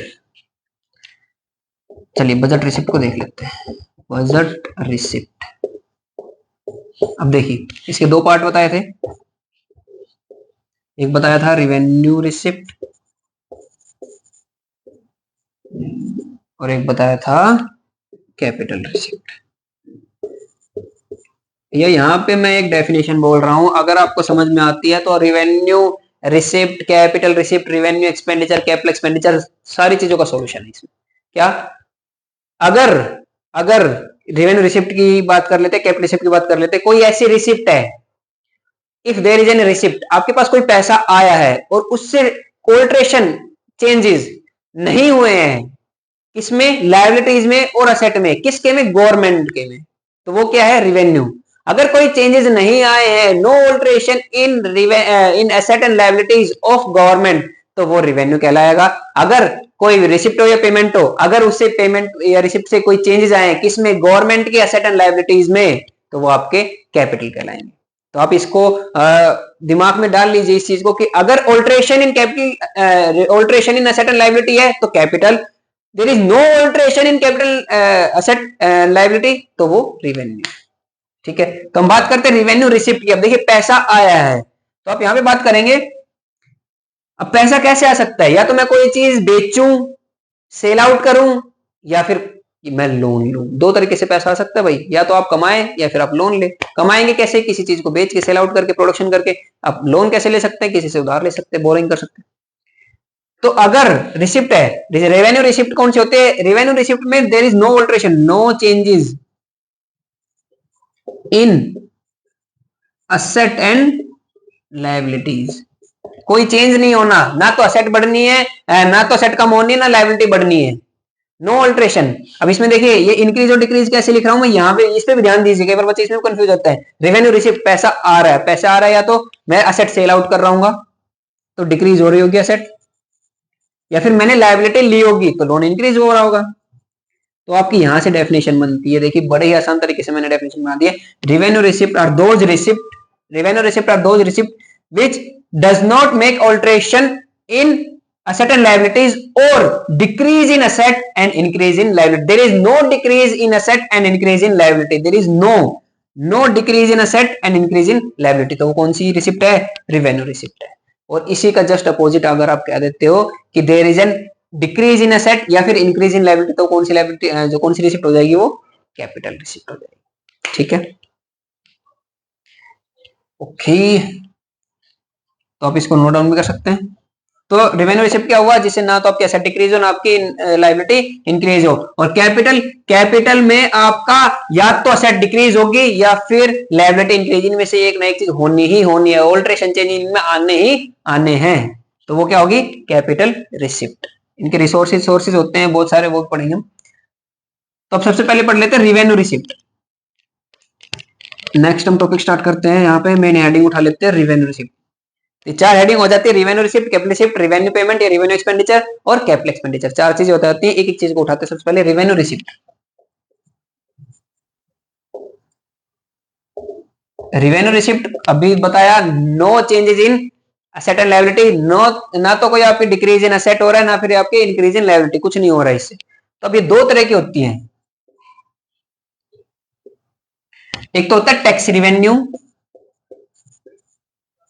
और एक होता है नॉन टैक्स। इसमें हमारा अच्छा खासा टाइम लगने वाला है, क्योंकि देखिए टैक्स और टैक्स एक बड़ी, अपने आप में बहुत बड़ी चीज है। तो टैक्स रिवेन्यू कौन से होते हैं, नॉन टैक्स रिवेन्यू कौन से होते हैं, मैं बड़े ही प्यार से और बड़े ही डिटेल में मैं आपको समझाऊंगा यहाँ पे। देखिए टैक्स रिवेन्यू, अब टैक्स भी दो तरीके में बटा हुआ है, डायरेक्ट और इनडायरेक्ट। सबसे पहले पढ़ते हैं टैक्स होता क्या है। टैक्स क्या है? टैक्स एक कंपलसरी पेमेंट है। टैक्स क्या है? Compulsory payment. कौन करता है? तीन वर्ड में यहां पे यूज कर रहा हूं और मैं लिख भी रहा हूं, आपको फ्यूचर में भी आपको काम आएंगे। इंडिविजुअल, जो इनकम टैक्स डिपार्टमेंट है वो आपको सिर्फ तीन तरीके से ही जानता है। यानी कि एक टैक्स पेयर जो होता है वो तीन तरीके से ही हो सकता है, तीन कैटेगरीज ही हो सकती है उसकी। या तो वो एक इंडिविजुअल हो जो कि नॉर्मल सैलरी वाले पर्सन होते हैं, या वो कोई फर्म हो, पार्टनरशिप फर्म वगैरह हो गई, या फिर वो कोई कंपनी हो। बस इससे अलावा कुछ नहीं। या तो तीन ही कैटेगरी होती है, या तो आप कोई कंपनी होंगे, या फर्म होंगे, या फिर इंडिविजुअल। जितने भी टैक्स पेयर है पूरे पूरे इंडिया में, सारे के सारे इन्हीं तीनों में से किसी ना किसी एक कैटेगरी में फॉल आउट करते होंगे। तो टैक्स क्या होती है? टैक्स एक कंपलसरी पेमेंट होती है। एक कंपलसरी पेमेंट, क्या इसको हम इग्नोर कर सकते हैं? नहीं। अगर गवर्नमेंट आपका टैक्स बनता है तो गवर्नमेंट को पेमेंट करना ही करना पड़ेगा आपको। मैं कोई सैलरी कमा रहा हूं, मान लेते 2 लाख रुपए का मेरा टैक्स बनता है, तो मेरे को पेमेंट करनी ही करनी है। जीएसटी बनता है, मेरा गुड्स एंड सर्विस टैक्स बनता है, तो वो भी मेरे को पेमेंट करनी है, तो ये कंपलसरी पेमेंट होती है। तो इसकी डेफिनेशन क्या बनी यहां से, टैक्स की या फिर खाली टैक्स की बात बता रहा हूं मैं। टैक्स क्या है, कंपलसरी पेमेंट है फ्रॉम इंडिविजुअल, फर्म और कंपनी टू गवर्नमेंट। क्या, compulsory payment from individual, firm या कंपनी टू गवर्नमेंट, तो ये क्या है, टैक्स है। ये टैक्स की डेफिनेशन थी आपकी। अब टैक्स रेवेन्यू क्या होता है, यानी कि टैक्स आपको मिल रहा है। तो गवर्नमेंट को दो तरीके से टैक्स मिलता है, एक होता है डायरेक्ट और एक होता है इनडायरेक्ट। दो तरीके के टैक्स होते हैं आपके, एक डायरेक्ट टैक्स होता है और एक इनडायरेक्ट टैक्स होता है। जो इनकम टैक्स है, वेल्थ टैक्स जो आप समझते हो, या फिर इनकम टैक्स समझो, कॉर्पोरेट टैक्स, आप इनकम टैक्स, कॉर्पोरेट टैक्स, ये सारे के सारे आपके डायरेक्ट है। अब ये डायरेक्ट कैसे, पहले समझिए डायरेक्ट क्या होता है, इनडायरेक्ट क्या होता है। डायरेक्ट का मतलब जिस आदमी पे टैक्स लगा है या फिर जिस कंपनी पे टैक्स लगा है, उसी आदमी या उसी कंपनी के अकाउंट से पैसे निकलेंगे और सीधा गवर्नमेंट को जमा होंगे। यानी कि जो व्यक्ति, जिस व्यक्ति का टैक्स बनता है वही पेमेंट करेगा, कोई और पेमेंट नहीं कर सकता। या फिर मेरे को 1 लाख रुपए गवर्नमेंट को देने हैं, मैं कहता हूं आप पेमेंट कर दो, नहीं, ऐसा नहीं होगा। तो डायरेक्ट टैक्स क्या होता है, जिसका बर्डन शिफ्ट ना हो सके। एक टैक्स कंपलसरी पेमेंट, जिसका बर्डन शिफ्ट ना हो सके और जिस पे टैक्स लगा है उसी को इसकी पेमेंट करनी होगी, वो होता है डायरेक्ट टैक्स। अब जैसे इनकम टैक्स हो जाता है, फिर कंपनी पे टैक्स लगता है, तो कंपनी को ही पेमेंट करनी है, इसका बर्डन शिफ्ट नहीं हो सकता। इनडायरेक्ट टैक्स कौन सा होता है, जीएसटी हो गया, एक्साइज वगैरह, कस्टम वगैरह, कस्टम ड्यूटी, एक्साइज, जीएसटी, पहले वैट हुआ करता था, वैट इनडायरेक्ट टैक्स के पहले अलग अलग पार्ट हुआ करते थे, वैट होता था, सीएसटी होता था, उन सबको मर्ज करके एक GST, goods and service tax बना दिया। तो मैं यहाँ से टॉपिक, यहाँ से मैं वापस आपको लेके चल रहा हूँ इस पे। टैक्स में हम अच्छा खासा टाइम लगाएंगे, समझेंगे, क्योंकि ये आपको जनरल नॉलेज प्लस आप अगर कॉमर्स लाइन में, तो आपको पता ही होना चाहिए कि टैक्स क्या होता है, कितने तरह का टैक्स होता है, तो इस पे हम टाइम लगाएंगे। देखिए, टैक्स बताया मैंने दो तरह का होता है, एक डायरेक्ट टैक्स होता है और एक इनडायरेक्ट। बर्डन किसका शिफ्ट हो सकता है, इनडायरेक्ट का। डायरेक्ट का शिफ्ट हो सकता है, नहीं। बेसिकली ये लगता है इनकम पे, कॉर्पोरेट टैक्स पे, कंपनी पे कितना पैसा आप कमाते हो उस पे लगता है ये। और ये लगते हैं आपकी गुड्स एंड सर्विसेज बेचने पे, कि कितना आप सामान बना रहे हो और कितना आप बेच रहे हो, उस पे जो टैक्स लगता है उसको हम, यानी कि किसी भी प्रोडक्शन पे लगे तो वो इनडायरेक्ट टैक्स है, और किसी व्यक्ति की डायरेक्ट इनकम पे लगता है तो वो डायरेक्ट टैक्स है। इसका बर्डन शिफ्ट नहीं हो सकता, नो बर्डन शिफ्ट। क्या इसका बर्डन शिफ्ट हो सकता है, यस। बर्डन शिफ्ट कैसे कर सकते हैं वो भी देखते हैं। फॉर एग्जाम्पल, अब देखिए, इसका एक एग्जाम्पल ले लेते हैं, जीएसटी का एक एग्जाम्पल ले लेते हैं। मान लेते हैं मैंने कोई 100 रुपए की चीज बनाई है, मैं कौन हूं, मैं कंपनी हूं, 100 रुपए की चीज बनाई है और गवर्नमेंट ने उस पर 10 रुपए टैक्स लगा दिया, तो मैं कितने में बेचूंगा भैया, 110 रुपए में। इसमें मेरा प्रॉफिट 100 रुपए, मेरा प्रॉफिट कोस्ट सब कुछ आ लिया था। गवर्नमेंट कहता है आप बेच रहे हो तो पैसा दो, जीएसटी दो, तो 10 रुपए का। तो 110 रुपए में मैंने किसको बेचा, कस्टमर को, ठीक है। अब जो ये कस्टमर है, ये खरीदेगा तो मेरे को कितने रुपए प्रोवाइड करेगा, 110, 110। अब देखिए, अगर देखा जाए तो टैक्स किसने, अब पेमेंट कौन, अब 110 रुपए मैं कलेक्ट कर लूंगा, और जो ये 10 रुपए थे मैं क्या किसको ट्रांसफर कर दूंगा, गवर्नमेंट को। पैसा किसने दिया है, कंपनी ने, प्रोप्राइटर ने, बिजनेसमैन ने, लेकिन पैसा अल्टीमेटली किसकी जेब से निकला है भाई, कस्टमर की से। तो जो पैसा कस्टमर ने दिया था उसका 100 रुपए तो मैंने अपनी जेब में रख लिया, और जो बचे 10 है वो गवर्नमेंट को जमा करा दिए। पे कौन कर रहा है, कंपनी, फर्म, लेकिन पैसे किसके थे, कस्टमर के। तो देखिए, बर्डन किसका था, मेरा। मैंने आपको 10 रुपए आपसे एक्स्ट्रा चार्ज कर लिए, पेमेंट किसको करनी थी, मैंने कंपनी को या फर्म को, गवर्नमेंट को पेमेंट करनी थी। लेकिन मैंने पैसे ले किससे लिए, कस्टमर से, तो मैंने बर्डन शिफ्ट कर दिया। मैंने अपने पैसे कस्टमर से निकलवाए और कस्टमर ने पेमेंट किया, फिर मैंने गवर्नमेंट को पेमेंट कर दी। इसको बोलते हैं बर्डन शिफ्ट करना। जब आप अपना पैसा किसी और से कलेक्ट कर रहे हो, भाई जीएसटी का पैसा पहले कस्टमर से कलेक्ट करा जाता है और फिर पेमेंट होती है उसकी, समझ रहे हो। तो ये जो पैसा है ultimately indirect tax mostly 99% case में कस्टमर ही पेमेंट करता है, तो इसीलिए इसका बर्डन शिफ्ट हो सकता है। बर्डन शिफ्ट कैसे हो गया? कंपनी से हटके कस्टमर पे। लेकिन मान लेते हैं कंपनी ने कमाया है 1 करोड़ रुपया, इनकम उसकी हुई है, नेट प्रॉफिट उसका हुआ है 1 करोड़, इस पे कहते हैं 10% टैक्स दो, यानी कि 10 लाख रुपए। क्या ये कोई मैं किसी कस्टमर से ले सकता हूं? नहीं, ये मेरे को खुद ही पेमेंट करनी पड़ेगी, यानी कि ये इसका बर्डन शिफ्ट नहीं हो सकता, इसका बर्डन शिफ्ट हो सकता है। तो ये इनडायरेक्ट टैक्स में होता है। तो इनडायरेक्ट टैक्स क्या होता है? जिसकी पेमेंट प्रोडक्शन सर्विसेज वगैरह पे, जो टैक्स गवर्नमेंट लगाती है production of service, goods and services पे, या फिर इंपोर्ट ड्यूटी वगैरह हो गई, कस्टम ड्यूटी, वो सारे सारे इनडायरेक्ट टैक्स में आते हैं। जो किसी की कमाई पे लगता है वो सारा का सारा डायरेक्ट टैक्स होता है। ठीक है, अब इसमें मैंने काफी सारे इसके पॉइंट्स देखे हुए हैं आपके सिलेबस में जो है। सबसे पहला आता है इसमें डायरेक्ट टैक्स में, इनडायरेक्ट टैक्स में इसके कुछ डिफरेंसेस। सबसे पहला जो डिफरेंसेस होता है, देखिए मैं आपको यहाँ पे समझा देता हूँ कैसे कैसे होता है। मैं जस्ट बुक को रीडिंग कर रहा हूँ और उसको मैं आपको ट्रांसलेट करके बता रहा हूँ, मैं कुछ ज्यादा कुछ नया नहीं समझा रहा। बुक में कई बार लेकिन बच्चों को दिक्कत आती है, इसलिए मैं इसको रिपीट कर रहा हूँ, समझा रहा हूँ। सबसे पहला इम्पैक्ट। इम्पैक्ट किस पे होता है? जिस पे टैक्स लगा है, बर्डन की बात कर रहे हैं, इम्पैक्ट पे, इनकम पे इम्पैक्ट है, इसकी प्रोडक्शन पे इम्पैक्ट होता है। ये कहता है direct tax Leo on the individual and companies, individual and companies. Indirect tax Leo on the goods and services, production पे। ये किस पे लगता है? गुड्स एंड सर्विसेज पे। जितना जितना गुड्स एंड सर्विसेज बनाते जाओगे उतना उतना जीएसटी पेमेंट करते जाओगे। यहाँ पे जितना जितना पैसा कमाओगे उस पे लगता है। ठीक है, सेकंड आता है शिफ्ट ऑफ बर्डन। इसमें बर्डन शिफ्ट नहीं हो सकता, इसमें बर्डन शिफ्ट हो सकता है। थर्ड आता है आपका नेचर। अब देखिए नेचर क्या है? डायरेक्ट टैक्स है और ये इनडायरेक्ट टैक्स है। नेचर ऑफ पेमेंट का मतलब क्या? ये जो है ये रिडक्शन ऑफ टैक्स हो सकती है, इसमें नहीं। They are generally progressive in nature. Progressive in nature और रिग्रेसिव इन नेचर दो तरह के होते हैं। इसके लिए मैं आपको अलग से टॉपिक कराऊंगा। ठीक है, और they are generally proportional in nature, ये रिग्रेसिव नेचर होता है। कवरेज क्या होती है? They have limited reach and they do not reach all the section of the economy. क्यों? ये सारे के सारे सेक्शन ऑफ इकोनॉमी को क्यों नहीं कर सकते कवर? भाई जिसकी इनकम 3 लाख से, जैसे हमने एग्जांपल लिए थे, क्या इस पे कोई इनकम टैक्स था? इस पे तो नील था, नो इनकम टैक्स। तो क्या ये बंदा प्रोवाइड कर सकता है इनकम टैक्स? नहीं। तो ये सेक्टर को छोड़ दिया ना हमने, तो लेकिन इसमें कोई सेक्टर नहीं छोड़ता है। चाहे कस्टमर 5 रुपए की चीज खरीद रहा हो, चाहे 10 रुपए की, वो जीएसटी पेमेंट करता है। कुछ ऐसे होते हैं टैक्स जिसपे जीएसटी नील होता है लेकिन पेमेंट एक्चुअली होती है उसकी। ठीक है, तो they have a wide coverage. Indirect tax wide coverage है क्योंकि नेसेसिटी गुड्स पे भी लगता है जीएसटी 5% जो भी होता है। लेकिन अगर आपकी इनकम 3 लाख से नीचे है तो डायरेक्ट टैक्स तो लगेगा ही नहीं, तो इसकी कवरेज कम होती है और इसकी कवरेज ज्यादा होती है। चलिए, ये था आपका। और ये आपका प्रोग्रेसिव नेचर और रिग्रेसिव नेचर, क्या ये बढ़ता जाता है आपकी इनकम के साथ ये बढ़ता रहता है। अगर मैं देखिए मैंने स्लैब रेट बनाई थी कि भाई 10 लाख से ऊपर चला गया तो डायरेक्ट 30%।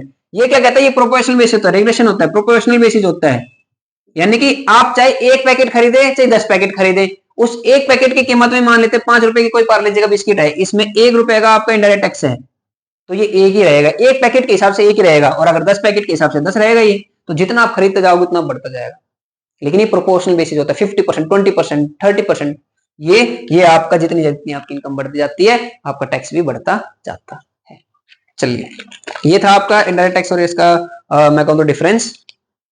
और कुछ ज्यादा आपके इसमें देने रखे, कुछ एग्जांपल डायरेक्ट के दे रखे, income tax, corporate interest tax, property tax, wealth tax. ये आप देख लीजिए क्योंकि कई बार क्या होता है आपको एमसीक्यू में पूछा जा सकता है कि एमसीक्यू 3-4 उसके होते हैं, 3-4 नीचे आपको ऑप्शन दिया होता है, इसमें पूछा जाएगा कि इसमें से डायरेक्ट कौन सा है, या फिर which are not the direct, इसमें से डायरेक्ट कौन सा नहीं है, फिर कौन से इनडायरेक्ट है कौन से नहीं है, तो आपको एग्जाम्पल भी पढ़ के जानना है। ठीक है, बस ये इतना ही था आपके इसमें। आगे आता है इसका आपका नॉन टैक्स रिवेन्यू। मैं इसमें एक आईटीसी का टॉपिक और करा सकता हूँ आपको जीएसटी में, लेकिन वो थोड़ा ज्यादा हो जाएगा, सिलेबस में भी नहीं है वैसे, लेकिन जनरल नॉलेज के लिए मैं कराना चाहता था। चलिए फिर कभी हम उसको कवर कर लेंगे, आईटीसी का इनपुट टैक्स क्रेडिट का, जीएसटी में आता है। और तो आपके सिलेबस में जो था मैंने वो करा दिया, शिफ्ट बर्डन ये सब। अब आता है आपका नॉन टैक्स रिवेन्यू। नेक्स्ट क्या आता है आपका? Non tax revenue. अब ये क्या है भाई? जितना भी टैक्स रिवेन्यू था ना उसमें बच गया जो, बाकी सारा नॉन टैक्स है। यानी कि टैक्स पेमेंट जो हो रखी थी, कंपलसरी टैक्स पेमेंट थी किसी चीज की, वो टैक्स पेमेंट में आ जाती थी। उसको छोड़ के जितने भी आप चालान, fees, penalty, charges, licence charges, ये वो किसी भी तरीके आप चार्ज देते हो, गवर्नमेंट के पास किसी भी तरह का पैसा आता है, वो सारा का सारा, अगर वो टैक्स के रूप में नहीं है तो वो सारा का सारा आपका नॉन टैक्स रेवेन्यू बनता है। मैं इसमें आपके बहुत सारे पॉइंट रखे हैं, एक एक पॉइंट उठाता हूँ और मैं उसका आपको एक्सप्लेन कर देता हूँ। ठीक है, सबसे पहले आता है इसमें इंटरेस्ट। अब इंटरेस्ट क्या, देखिए हम रिसिप्ट पढ़ रहे हैं, हम क्या पढ़ रहे हैं, रिसिप्ट पढ़ रहे हैं, रेवेन्यू रिसिप्ट पढ़ रहे हैं हम। तो इंटरेस्ट, अब अगर इंटरेस्ट क्या होता है, मैंने कोई लोन दिया होगा, एक चीज यहां पे ध्यान दीजिए, लोन आपका एक कैपिटल पेमेंट, कैपिटल एक्सपेंडिचर या रिसिप्ट हो सकता है, लेकिन इंटरेस्ट एक रिवेन्यू एक्सपेंडिचर या रिवेन्यू इनकम होगी। रिवेन्यू रिसिप्ट या फिर रिवेन्यू एक्सपेंडिचर होगा क्या, इंटरेस्ट। तो हम यहाँ पे इंटरेस्ट रिवेन्यू रिसिप्ट की बात कर रहे हैं, तो हम यहाँ पे कहेंगे आपने लोन दिया, प्रोवाइड करा होगा, लोन प्रोवाइडेड। फॉर एग्जांपल आपने लोन प्रोवाइड करा है 1 लाख रुपए का, और at the rate of 10% interest rate, ब्याज पे तो कोई पैसा देना नहीं होता, बिना ब्याज पे पैसा कौन देता हो। तो ये 10,000 रुपए मान लेते हैं आपके बन जाते हैं इंटरेस्ट के। तो जो ये पैसा है इंटरेस्ट का पैसा, ये आपका रिवेन्यू रिसिप्ट होगा। आपने लोन प्रोवाइड करा है तो रिवेन्यू रिसिप्ट है, और आपने लोन लिया है उसकी इंटरेस्ट पेमेंट कर रहे हो तो एक्सपेंडिचर होगा, और वो भी कौन सा, रिवेन्यू, कैपिटल नहीं। लोन बोरिंग लेना और देना वो कैपिटल है, लेकिन उसका ब्याज इंटरेस्ट वो आपका रिवेन्यू होता है। माइक तो चालू है ना भाई, चालू है। चलिए ये आ गया आपका पहला इंटरेस्ट। ठीक है, तो ये सारे का कौन सा आता है, ये नॉन टैक्स रिवेन्यू का पॉइंट आता है। ठीक है, फिर उसके बाद आता है फीस। फीस क्या भाई, किसी भी चीज की आप फाइल चार्जेस जो लगाते हो, आप किसी भी चीज की जितने भी आपने फीस लगाई किसी भी चीज की, वो सारी सारी नॉन टैक्स रेवेन्यू हो जाती है। सर आप लाइसेंस बनवाने जाते हो तो वहां पे 500-600 रुपए की जो फाइल बनती है, या फिर आप इंश्योरेंस वगैरह करवाते हो, किसी भी तरीके से गवर्नमेंट के पास पैसा फीस के चार्जेस में जाता है, वो सारा नॉन टैक्स रेवेन्यू होता है। उसके बाद आता है आपका लाइसेंस। आप लाइसेंस बनवाते हो, लाइसेंस के मान लेते हैं ऑफिशियली फॉर एग्जाम्पल 1,000 रुपए लगते हैं भाई, ये गवर्नमेंट को जाना ही जाना होता है, वन टाइम पेमेंट होती है, फॉर एग्जांपल 1,000 रुपए, तो ये आपका लाइसेंस फीस चली गई। वहां पे पेनल्टीज भी होंगी बहुत सारी। पेनल्टीज क्या है कि आपने चालान वगैरह, हेलमेट नहीं पहना भाई, लाओ 1,000 रुपए, ये गवर्नमेंट के खाते में जाएंगे। कौन सा रिवेन्यू है, नॉन टैक्स रिवेन्यू है, तो फाइन एंड पेनल्टीज में आ जाएगा। उसके बाद आता है एस चीट, ये समझिए,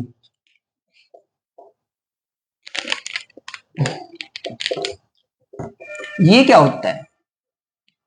अब देखिए इसका बड़ा ही अच्छा और सरल तरीके से इसका मतलब समझेंगे। एस चीट का मतलब होता है, फॉर एग्जाम्पल भाई कोई पर्सन है, उसका कोई इस दुनिया में उसके अलावा कोई है ही नहीं, यानी कि ना उसका कोई बेटा है ना उसकी कोई फैमिली है, उसने अच्छे खासे पैसे कमा रखे हैं। फॉर एग्जाम्पल उसने 100 करोड़ रुपए कमा रखे हैं, या फिर 100 करोड़ की उसके पास प्रॉपर्टी है, उसका कोई नहीं है, यानी कि ना तो कोई उसका रिलेटिव है ना कुछ है, और जिसका कोई नहीं होता है सरकार कहती है उसके हम है। तो सरकार कहती है अगर ये आदमी, अगर इसकी डेथ होती है और ये मर जाता है, या फिर ये यहाँ से निकल लेता है इस दुनिया से, और इसके बाद इसकी कोई प्रॉपर्टी लेफ्ट आउट रहती है, कोई प्रॉपर्टी रहती है इसकी, और इस पे किसी का अधिकार नहीं है, तो मेरा अधिकार है, गवर्नमेंट कहती है चीजें। तो इसी को बोलते हैं एस चीट। जब कोई पर्सन डेथ हो जाता है किसी भी तरीके से, किसी पर्सन के पास कोई प्रॉपर्टी है और वो उस पर कोई क्लेम नहीं है, कोई क्लेम ही नहीं है, कोई क्लेम नहीं कर रहा, तो वो सारी सारी किसकी चीज है, एस सीट हो जाएगी, वो गवर्नमेंट की चीज है, और वो रिवेन्यू बनेगी, और रिवेन्यू रिसिप्ट बनेगी, और वो भी नॉन टैक्स रिवेन्यू रिसिप्ट बनेगी वो।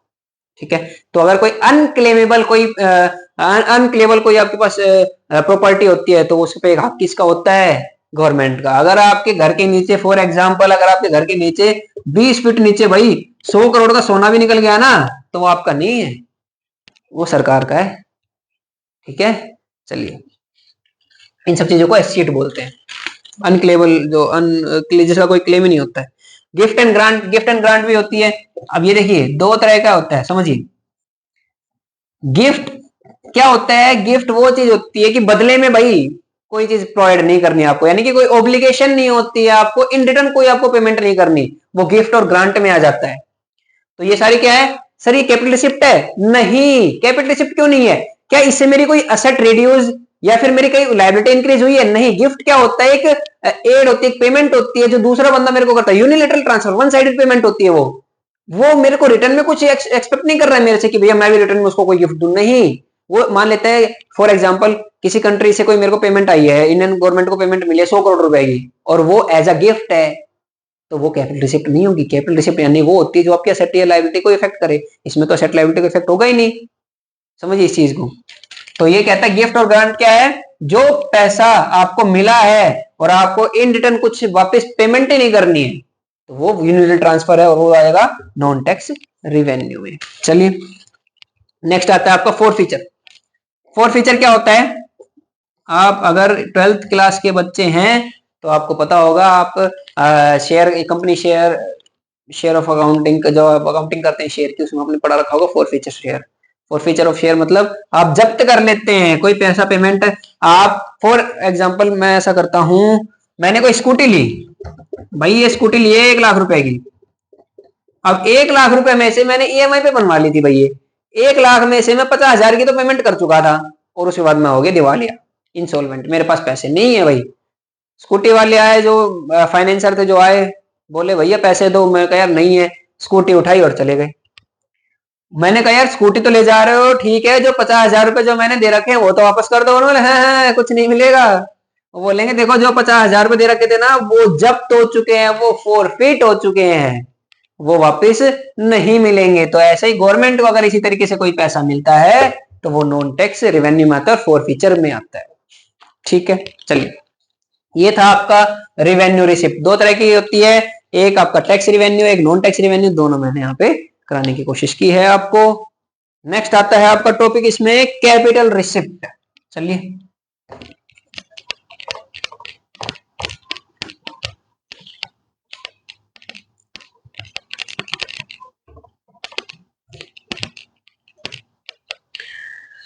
कैपिटल रिसिप्ट पढ़ते हैं हम नेक्स्ट। कैपिटल रिसिप्ट हमने यहाँ पे इसकी डेफिनेशन जब देखी थी, इसमें क्या होता है, ऑल्ट्रेशन या चेंजेस होते हैं, बिल्कुल होते हैं। किसमें? असेट एंड लायबिलिटीज में। असेट एंड लायबिलिटीज में अगर कोई आपकी चेंजमेंट हो रही है, असेट और लायबिलिटी में कोई ऑल्ट्रेशन हो रही है, चेंजेस है, तो वो आपकी कैपिटल रिसिप्ट है। अब रिसिप्ट है यानी कि पैसा आया। पैसा कैसे आया? या तो मैंने कोई चीज सेल करी, क्या सेल करी होगी? जो मेरे पास असेट है यानी कि डिक्रीज इन असेट, या फिर और इंक्रीज इन लायबिलिटी। अब इंक्रीज इन लायबिलिटी कैसे आ गया? अगर भाई लोन लूंगा तो लायबिलिटी तो बढ़ेगी, लोन लूंगा तभी तो पैसा आएगा, रिसिप्ट होगी। ठीक है, तो कैपिटल रिसिप्ट क्या होती है? अगर एक रिसिप्ट जिससे चेंजेस या ऑल्ट्रेशन हो असेट एंड लायबिलिटीज में, डिक्रीज इन असेट हो रहा हो या फिर इंक्रीज इन लायबिलिटी हो रहा हो, तो वो कौन सी लायबिलिटी, कौन सी रिसिप्ट कहलाएगी? आपकी कैपिटल रिसिप्ट। ये आपकी डेफिनेशन है। ठीक है, इसमें आपको बताया गया ऑल्ट्रेशन, इंक्रीज इन लायबिलिटी। अब आता है सोर्सेज ऑफ कैपिटल रिसिप्ट, बड़ा ही इंपॉर्टेंट है सोर्सेज। अभी बताया भाई लायबिलिटी, लोन वगैरह एक तो बोरिंग आ जाता है। देखिए हम पढ़ रहे हैं यहाँ पे सोर्सेज। भाई कौन कौन सी ऐसी चीज है, कौन कौन से ऐसे सोर्सेज है जहां से मैं कैपिटल रिसिप्ट ले सकता हूं? सबसे पहला आता है सोर्सेज में बोरोइंग, लोन। अगर मैं कंट्री की बात करता हूं तो एक कंट्री दूसरी कंट्री से लोन लेता है। व्यक्ति की बात करता हूं तो एक व्यक्ति अगर दूसरे व्यक्ति से लोन ले रहा है, किसी भी तरीके से वो लायबिलिटी को अपनी इंक्रीज कर रहा है और बोरो कर रहा है मनी इंटरेस्ट पे, उसको बोलते हैं हम बोरोइंग्स। ठीक है, सेकंड आता है, एक आता है डिसइन्वेस्टमेंट। अभी डिसइन्वेस्टमेंट क्या है सबसे पहले समझिए। हमने यहां पे बात की थी ना पब्लिक सेक्टर एंटरप्राइजेस की। अगर पब्लिक सेक्टर एंटरप्राइजेस के आप असेट को सेल आउट करते हैं, असेट को सेल आउट करते हैं, तो उसको बोला जाता है डिस इन्वेस्टमेंट, यानी कि आप उनको बेच रहे हो उनके असेट को। फॉर एग्जांपल आपने भी थोड़े दिन पहले सुना होगा एयरपोर्ट, कुछ लोगों को एयरपोर्ट का राइट मिला है, एयरपोर्ट अथॉरिटी का एआई का राइट मिला है, तो उसको हम डिस इन्वेस्टमेंट में लेके गए थे कि भैया पब्लिक सेक्टर एंटरप्राइजेस की एसेट्स को बेचा जा रहा है, उसको बोलते हैं disinvestment, selling asset of public enterprises. ठीक है, थर्ड आता है रिकवरी ऑफ लोन। आपने बोरोइंग कर ली, ठीक है, पैसा आ गया, आपने recovery of loan, recovery of loan से भी तो पैसा आ सकता है आपके पास, यानी कि आपने किसी को 100 करोड़ रुपए उधार दे रखे थे, अब उसने वापस कर दिया, वापस कर दिया यानी कि मेरे पास रिसिप्ट आई है और इससे मेरी लायबिलिटी डिक्रीज हुई है। पहले मैंने कहा सॉरी एसेट डिक्रीज हुई है, पहले मैंने उसको एसेट बना रखा था, डेटर बना रखा था कि भाई इसने मेरे को पैसा देना है, उसने पैसा दे दिया तो मैं एसेट को डिक्रीज कर दूंगा, तो ये आ जाएगा रिकवरी ऑफ लोन में। तो ये बेसिकली 2-3 आपके सोर्सेज ऑफ कैपिटल रिसिप्ट मैंने यहाँ पे बताए हैं। ठीक है, रिकवरी ऑफ लोन हो गया आपको, बोरिंग किसी से भी होता है, फॉरेन गवर्नमेंट हो गई या फिर बैंक हो गए, किसी भी चीज से आप बोरिंग कर रहे हो, कोई व्यक्ति दूसरे व्यक्ति से बोरिंग कर रहा है। गवर्नमेंट की हम बात करें तो गवर्नमेंट की बड़े लेवल पे आईएमएफ, वर्ल्ड बैंक या फिर फॉरेन गवर्नमेंट, यूएसए गवर्नमेंट, ये गवर्नमेंट वो वहां से बोरिंग आएगी। रिकवरी ऑफ लोन, मैंने किसी को लोन दे रखा था उसकी रिकवरी हो रही है। डिसइन्वेस्टमेंट, मेरे अधिकार में कुछ पब्लिक एंटरप्राइजेस थी, उनकी वो लॉस में चल रही है, उनको मैंने सोचा इनको बेच दो, असेट को सेल आउट कर दो, इनकी को बेटर रहेगा, पैसा आएगा, उनको कहीं और इन्वेस्ट करेंगे। अब मान लेते हैं 2 पीएसयूज है, देखिए ऐसा होता है, डिसइन्वेस्टमेंट एक्चुअली करी दी जाती है। 2 पीएसयूज है, एक पीएसयू बी नाम की, एक नाम की, ये प्रॉफिट कर रही है और ये लॉस कर रही है। थोड़ा दिन तो देखा जाएगा भाई, 5-7 साल तो देखे जाएंगे लॉस के। अगर मान लेते हैं लॉस रिकवर नहीं हो पा रहा है, इसकी कैटेगरी होती है जो गवर्नमेंट ने बना रखी है कि भाई इतना लॉस ऐसे ऐसे, तो बड़ी सारी कैटेगरीज होती हैं। अगर ये कंटिन्यूस लॉस ही उठा रही है तो कहेंगे इसको सेल आउट करो, और इसी प्रोसेस को बोला जाएगा डिसइन्वेस्टमेंट। और फिर जो इसका जो पैसा आएगा ना उसको यहां इन्वेस्ट कर देंगे, ताकि इसका प्रॉफिट, ये प्रॉफिट तो कमा रही है और प्रॉफिट कमाए, और इसका लॉस ये खत्म हो जाएगा, फिर आगे अगले साल से लॉस नहीं होगा, तो इसको डिसइन्वेस्टमेंट बोलते हैं। चलिए, ये था आपका। अदर रिसिप्ट में एक और दे रखा है स्मॉल सेविंग्स। देखिए स्मॉल सेविंग्स क्या होती है, पहले के टाइम में ज्यादा हुआ करती थी ये स्मॉल सेविंग्स। स्मॉल सेविंग्स का मतलब क्या होता है, पोस्ट ऑफिस का पैसा 5,000 रुपए महीना, या फिर ये जो पब्लिक से उठाया जाता है सर्टिफिकेट ऑफ डिपॉजिट, किसी भी तरीके से आप पब्लिक से थोड़ा बहुत पैसा उठा रहे हो, स्मॉल सेविंग जो पब्लिक ने स्मॉल सेविंग के रूप में रख रखे से 5-10 हजार रुपए हर एक व्यक्ति से उठा रहे हो, जो भी चीज है उसको बोला जाता है स्मॉल सेविंग। और ये इंक्रीज इन लायबिलिटी करती है, क्यों? क्योंकि फ्यूचर में पेमेंट करनी होगी। गवर्नमेंट अगर 100 करोड़ रुपए आपसे ले रही है, पब्लिक से ले रही है, तो गवर्नमेंट को वापस भी तो करने हैं। तो ये होता है इंक्रीज इन लायबिलिटी, और इसीलिए आती है ये कैपिटल रिसिप्ट में। 3-4 चीजें आती हैं आपकी, borrowings, disinvestment, recovery of loan और स्मॉल सेविंग्स। सभी का मैंने मतलब समझा दिया आपको यहाँ पे, ठीक है। इसमें बड़े सारे आपको दे रखे हैं कि भाई कौन सी चीज क्या है, रिसिप्ट है। चलिए, उम्मीद करते हैं आप सभी को कुछ समझ में आया होगा, और जो बचे हुए टॉपिक है उसको हम अपने नेक्स्ट सेशन में स्टार्ट करेंगे। बाकी अगर आपको कोई बेनिफिट मिला है तो प्लीज लाइक कीजिए, सब्सक्राइब कीजिए, और बताइए कि आपको किस तरह किस टॉपिक का आपको और वीडियो चाहिए। ठीक है सर, थैंक यू।